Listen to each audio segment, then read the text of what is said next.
My name is Christine, and I'm 58 years old. For most of my life, I've been invisible to my own family. Growing up in Portland, Oregon, I learned early that being the quiet one meant being overlooked. My father, Robert Harrison, was a successful real estate developer who built half the commercial buildings downtown. My older brother, David, followed in his footsteps, loud, confident, and always in the spotlight. My younger sister, Margaret, was Daddy's little princess, the one who could do no wrong. And me? I was just Christine, the middle child who preferred books to boardrooms, who married a high school teacher instead of a lawyer, who chose a modest life in a small house rather than the mansion lifestyle my siblings enjoyed. I remember the last time I saw my father alive. It was 3 months ago, on a gray November afternoon. The rain pounded against the windows of his penthouse apartment overlooking the Willamette River. He was 82, his once powerful frame now frail, his hands trembling as he held his coffee cup. "Christine," he said, his voice barely above a whisper, "there are things I need to tell you." But David burst through the door before he could continue, talking loudly about some business deal, and the moment was lost. My father's eyes met mine, and I saw something there. Regret, maybe, or sadness? I'll never know for sure because 2 weeks later, he was gone. A heart attack took him in his sleep. The funeral was exactly what you'd expect for a man like Robert Harrison. Hundreds of people showed up, business associates, politicians, people I'd never seen before. David gave a eulogy that made our father sound like a saint. Margaret cried beautifully, her designer black dress perfect for the cameras that showed up to cover the death of one of Portland's most prominent citizens. I sat in the back row, holding my husband Tom's hand, and said nothing. The reading of the will was scheduled for 2 weeks after the funeral. I almost didn't go. Tom encouraged me, saying I should at least hear what was said, even if I didn't expect anything. My father and I hadn't been close in years, not since I'd chosen my own path instead of the one he'd mapped out for me. The law office of Henderson and Associates occupied the 20th floor of one of my father's own buildings. Ironic, really. The waiting room had floor-to-ceiling windows that showcased the city sprawled below, gray and wet, under typical Oregon winter skies. Margaret was already there when I arrived, dressed impeccably as always, scrolling through her phone. She barely looked up when I walked in. "Christine," she said flatly, "I'm surprised you came." "Why wouldn't I?" I asked, taking a seat across from her. She shrugged. "Well, it's not like you'll get anything significant." Daddy was very clear about who contributed to the family legacy. Her words stung, but I'd learned long ago not to show hurt around my siblings. David arrived 10 minutes later, his expensive suit and confident stride announcing his presence before he even spoke. He clapped me on the shoulder like we were old friends. "Hey sis, good to see you. How's Tom? Still teaching those kids?" "He's fine, David. And yes, he loves his job." That's great, he said. But his attention was already elsewhere, on his phone, probably checking stock prices or closing another deal. Attorney Marcus Henderson emerged from his office at exactly 2 o'clock. He was a distinguished man in his 60s, with silver hair and wire-rimmed glasses. He'd been my father's lawyer for over 30 years. "Please, come in," he said, his expression unreadable. "We have much to discuss." The conference room was all dark wood and leather chairs. A portrait of my father hung on one wall, painted when he was younger, more vibrant, his eyes sharp and calculating. I found myself staring at it, wondering what he'd been thinking in his final days. Marcus Henderson sat at the head of the long table, a stack of documents in front of him. My siblings and I took our seats, Margaret and David on one side, me on the other, separated by more than just polished mahogany. "Thank you all for coming," Marcus began, opening a leather folder. "Robert Harrison's last will and testament is quite detailed, and I'll need your full attention as we go through it." David leaned back in his chair, the picture of confidence. Margaret had finally put her phone away, her perfectly manicured hands folded on the table. I just sat quietly, expecting to hear about some small bequest, maybe some of my mother's jewelry, or a token amount of money. Marcus cleared his throat. "Let me begin with the primary estate. Robert Harrison's holdings include Harrison Development Corporation, multiple commercial properties, investment portfolios, and personal assets totaling approximately $48 million. Margaret's eyes gleamed. David's smile grew wider. "The Harrison Development Corporation. Marcus continued, including all shares, assets, and controlling interests, is to be transferred to... Finally, David interrupted, the recognition I deserve for all these years of... David Harrison receives nothing from this portion of the estate, Marcus finished calmly. The silence that followed was deafening. David's face went from confident to confused to red with anger in a matter of seconds. What? That's impossible. I've worked alongside Dad for 30 years. Marcus held up his hand. Please, let me continue. Margaret Harrison is to receive the Riverside property and a trust fund of $5 million. Margaret gasped, her hand flying to her mouth. Only $5 million? But Daddy promised... The bulk of the estate, Marcus said, his voice growing firmer, including Harrison Development Corporation, the downtown properties, the investment portfolio, and the family home, is to be transferred to Christine Marie Harrison. I felt like the air had been sucked out of the room. My ears were ringing. I heard my name, but it couldn't be real. It had to be a mistake. This is ridiculous, David shouted, jumping to his feet. There's no way Dad would leave everything to her. She hasn't been involved in the business at all. She walked away from the family. This is insane, Margaret added, her voice shrill. Christine doesn't know the first thing about running a company. Marcus, there must be an error. Marcus Henderson looked at me over his glasses. Christine, I know this comes as a shock. Your father was very specific about his intentions. In fact, he left a letter for you, to be read in this meeting. He slid an envelope across the table. My hands shook as I picked it up. The handwriting on the front was my father's. I'd recognize it anywhere. To my daughter Christine, it read. Read it out loud, David demanded. If this will is legitimate, we deserve to hear his reasoning. With trembling fingers, I opened the envelope and unfolded the letter inside. My father's words blurred for a moment before coming into focus. My dearest Christine, if you're reading this, I'm gone, and I imagine your brother and sister are quite upset. Good. They need to hear this. For too many years, I measured success by the wrong standards. I valued ambition over character, wealth over kindness, and pride over humility. David and Margaret became reflections of my worst qualities, greedy, self-centered, and convinced that money and power are all that matter. You, Christine, were the only one who had the courage to walk away from it all. When you chose to marry for love instead of status, when you became a librarian because you loved books and helping people, when you raised your children with values instead of vanity, I was angry. I thought you were throwing away opportunities. I was wrong. You were the only one who saw me as a person, not a bank account. You're the only one who visited me in my final years without asking for money or favors. You listened when I talked about your mother, about my regrets, about the mistakes I made. I'm leaving you everything because I trust you to do something meaningful with it. David would expand the empire and destroy himself in the process. Margaret would spend it all on appearances. But you'll make a difference. Don't let them bully you. You're stronger than you know. With love and deep regret for the years I wasted, Dad. By the time I finished reading, tears were streaming down my face. The room was silent, except for my quiet sobs. I'd spent so many years thinking my father didn't care, that I'd disappointed him. And now, when it was too late to tell him I understood, I learned the truth. This is emotional manipulation, David roared. He wasn't in his right mind. We're contesting this will. Marcus Henderson's expression hardened. Your father anticipated that response, David.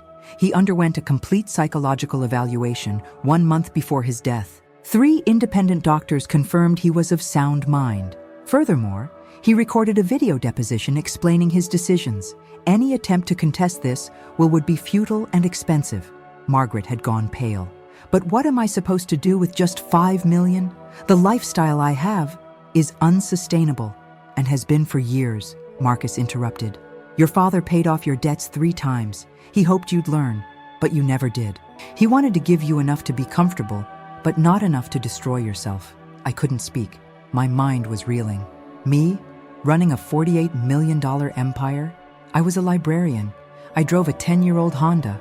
I clipped coupons and shopped at thrift stores. Christine, Marcus said gently, I know this is overwhelming. Your father arranged for a team of advisors to help you manage everything. You don't have to do this alone. And if you choose to sell the company or make changes, that's entirely your decision. David leaned across the table, His face twisted with rage. "You don't deserve any of this, Christine. You abandoned the family. You're going to run everything Dad built into the ground." For the first time in my life, I found my voice with my siblings. I didn't abandon anyone, David. I chose a different life, and maybe that's exactly why Dad trusted me with this. Because I don't measure my worth by the size of my bank account. The next few weeks were chaos. The news of the will reading spread quickly through Portland's social circles. Suddenly, everyone wanted to talk to me. Journalists, business associates, people I'd never met claiming to be old friends of my father. Tom was my anchor through it all. On the evening after the will reading, we sat in our small kitchen, the one where we'd raised our 2 kids, where we'd shared thousands of meals and conversations. The normalcy of it was comforting. "Are you okay?" he asked, holding my hand across the table. "I don't know," I admitted. "Part of me is still waiting to wake up, and another part of me is terrified. What if David's right? What if I can't do this?" "Christine," Tom said firmly, "you've been underestimating yourself for years. You run an entire library system. You manage budgets, people, programs. This isn't that different. This is $48 million, Tom.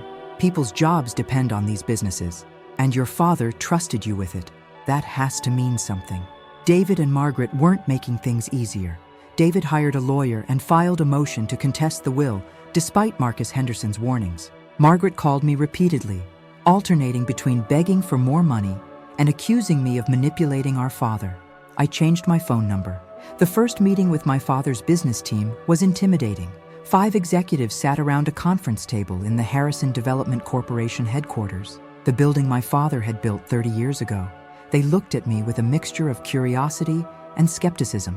"Mrs. Chen," the CFO, a sharp-eyed woman named Patricia Adams, began, "we understand you're stepping into a challenging role. What are your initial thoughts about the company's direction?" I'd spent the previous 3 nights reading through documents, learning about the business. I might have been a librarian, but I knew how to research. "I think," I said carefully, "that we need to evaluate whether our current practices align with community needs. My father built buildings, but I want to understand if we're building the right things." The room went silent. Finally, the operations manager, an older man named George Chen, no relation to my husband, spoke up. "That's actually an interesting perspective. We've been focused on maximizing profit, but several of our recent projects have faced community opposition." "Exactly," I said, gaining confidence. "What if we could be profitable and beneficial? What if we focused on mixed-use developments that include affordable housing? What if we renovated older buildings instead of always tearing them down?" Patricia raised an eyebrow. "Those are ambitious ideas, Mrs. Chen. They would require significant analysis." "Then let's do the analysis," I replied. "I'm not here to destroy what my father built. I'm here to evolve it into something that serves people, not just profits." Over the next month, something unexpected happened. The team started to warm to me. They appreciated that I listened, that I asked questions instead of pretending to know everything, that I valued their expertise. We began developing a new vision for Harrison Development, one that balanced profit with purpose. But David wasn't giving up. The court date for his challenge to the will was set for late February. His lawyer was making wild claims that my father had been coerced, that I'd manipulated him, that the psychological evaluations were fraudulent. Marcus Henderson assured me these claims were baseless, but the stress was taking its toll. I wasn't sleeping well. I'd lost weight. Tom worried about me constantly. Then, one rainy Thursday afternoon, something happened that changed everything. I was at the library where I'd worked for 23 years, helping a young mother find books for her children. It was my last week before transitioning to managing the business full-time, and I was soaking in these final moments of normalcy. A man approached the circulation desk, mid-40s, weathered face, wearing a construction worker's jacket. "Excuse me," he said hesitantly. "Are you Christine Harrison? Christine Chen?" "Yes," I said cautiously. "Can I help you?" "My name is Michael Torres. I've worked construction for Harrison Development for 15 years. I heard about everything that's happened and I needed to thank you." "Thank me? For what?" He pulled out a worn envelope. "Your father gave me this about 6 weeks before he died. He said if anything happened to him, I should give it to you. He said you'd understand what to do with it." My hands trembled as I took the envelope. Inside were construction records, financial documents, and photographs. As I looked through them, my blood ran cold. "Mr. Torres, what am I looking at?" "Proof," he said quietly. Proof that David Harrison has been skimming money from company projects for years. Fake invoices, inflated costs, kickbacks to contractors who don't do the work. Your father discovered it about 2 months before he died. He was planning to go to the authorities, but he died first, I finished. Michael nodded. He wanted you to have this because he knew David would try to fight the will. He said you'd know what to do, that you'd do the right thing. After Michael left, I sat in my car in the library parking lot, rain streaming down the windshield, staring at the documents. My father had known. He'd known David was a thief, and he'd still given him a chance to walk away quietly with nothing. But David's greed wouldn't let him. I called Marcus Henderson immediately. The courtroom was packed on February 24th.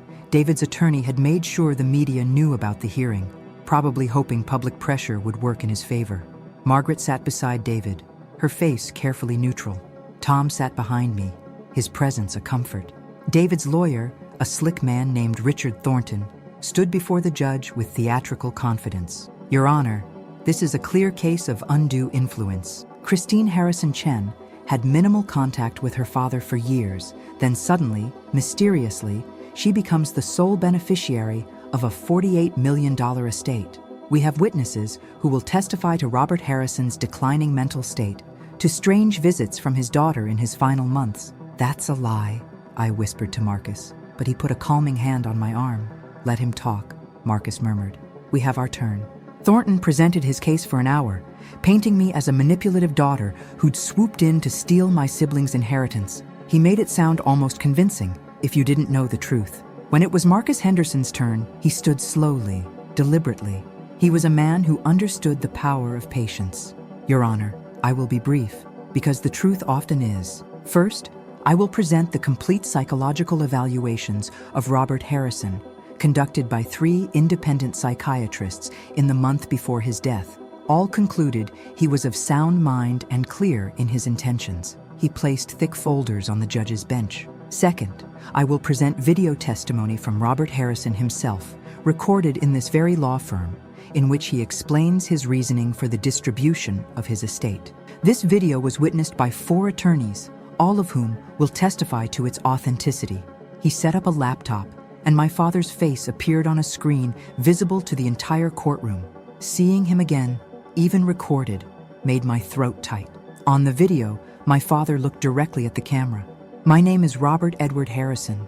I am 82 years old, and I am of sound mind and body. I'm making this recording because I know my son David will attempt to contest my will. David, if you're watching this, everything I'm about to say is true, and you know it. The courtroom was utterly silent. I am leaving the bulk of my estate to my daughter Christine because she is the only one of my children who has demonstrated true character. She chose principle over profit, love over status, and compassion over ambition.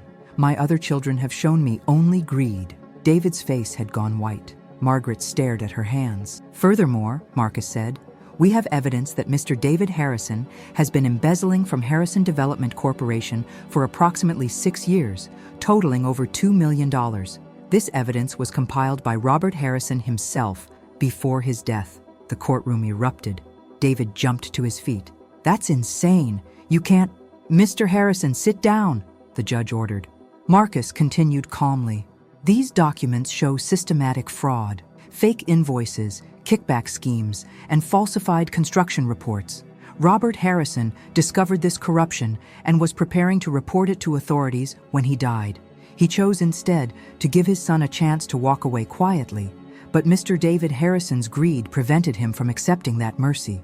He placed the evidence, Michael Torres's envelope, plus additional documents the company's forensic accountants had uncovered, on the judge's bench. Your Honor, not only is David Harrison's challenge to this will baseless, but his actions constitute criminal fraud. We are prepared to turn this evidence over to the district attorney's office. The judge spent 10 minutes reviewing the documents, her expression growing graver with each page. Finally, she looked up. I've seen enough, Mr. Thornton, your client's challenge is denied. Furthermore, I'm ordering a copy of this evidence to be sent to the district attorney immediately. Mr. David Harrison, you should contact a criminal defense attorney. David stood there, his face a mask of shock and rage. Margaret was crying quietly. I felt no triumph, only sadness. sadness for the family we might have been, for the relationships that greed had destroyed. As we left the courtroom, David blocked my path. "You did this," he hissed. "You destroyed me." "No, David," I said quietly. "You did this to yourself. Dad gave you everything, and you stole more. He gave you a chance to walk away, and you threw it back in his face by challenging the will. You don't deserve any of this." "Maybe not, but I'll do something good with it. Can you say the same about what you did with your opportunities?" He had no answer. 3 months later, I stood in front of the Harrison Development Corporation team in our conference room. Through the windows, Portland stretched out below, the spring rain giving way to patches of blue sky. "I want to announce our first major initiative," I said. "We're launching the Robert Harrison Community Development Program. We'll renovate 10 older apartment buildings in underserved neighborhoods, updating them to modern standards while keeping rents affordable. We'll also fund a scholarship program for children of construction workers to attend college." Patricia Adams smiled. "Your father would have been proud, Christine." "I hope so," I said softly.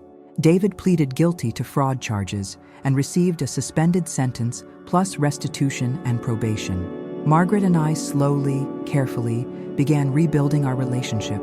She'd admitted that our father's tough love had been what she needed, that the limited inheritance had forced her to finally live within her means. Tom and I still live in our small house, though we've fixed a few things. We don't need a mansion. What we have is enough. Every evening, I reread my father's letter. The last line always makes me cry. "You're stronger than you know."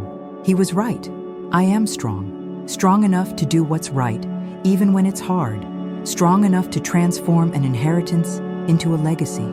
Strong enough to prove that sometimes the quiet ones, the overlooked ones, are exactly who should be trusted with something important. My name is Christine, and I'm 58 years old. I'm not invisible anymore. But more importantly, I finally understand that I never needed to be seen by everyone, just by the people who truly mattered. And in the end, the person who mattered most saw me clearly all along.